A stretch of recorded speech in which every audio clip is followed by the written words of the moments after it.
বৈরী আবহাওয়াকে উপেক্ষা করেই এবার ফ্রান্সে পবিত্র ঈদ উল আজহা উদযাপিত হয়েছে। রাজধানী প্যারিসের বিভিন্ন মসজিদে ঈদ জামাতে বৃষ্টিকে উপেক্ষা করে অংশগ্রহণ করেন নারী, পুরুষ ও শিশুরা। বৃষ্টির মধ্যেই অনেকে খোলা মাঠেও ঈদ জামাতে অংশগ্রহণ করেন।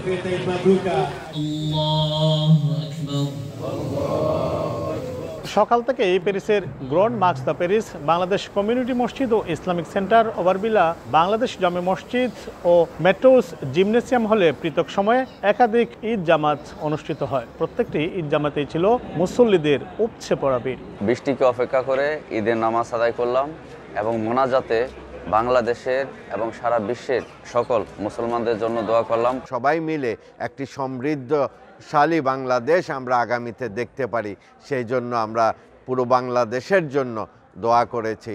নগদের কাছে সব গ্রাহকই প্রিয়, তাই তো সারা দেশে ক্যাশ আউট চার্জ সবচেয়ে কম। নামাজ শেষে প্রবাসী বাংলাদেশিরা গাজাবাসী সহ দেশের জন্য মহান সৃষ্টিকর্তার কাছে সাহায্য প্রার্থনা করেন। আত্মত্যাগের মহিমায় উদ্ভাসিত হয়ে সবার জীবন হোক আরও সুন্দর, আরও ভালো, এমন প্রত্যাশাই জানিয়েছেন ঈদ জামাতে অংশগ্রহণকারী মুসল্লিরা। প্যারিসের ঈদ জামাত থেকে মোহাম্মদ লুৎফুর রহমান বাবু, সময় সংবাদ।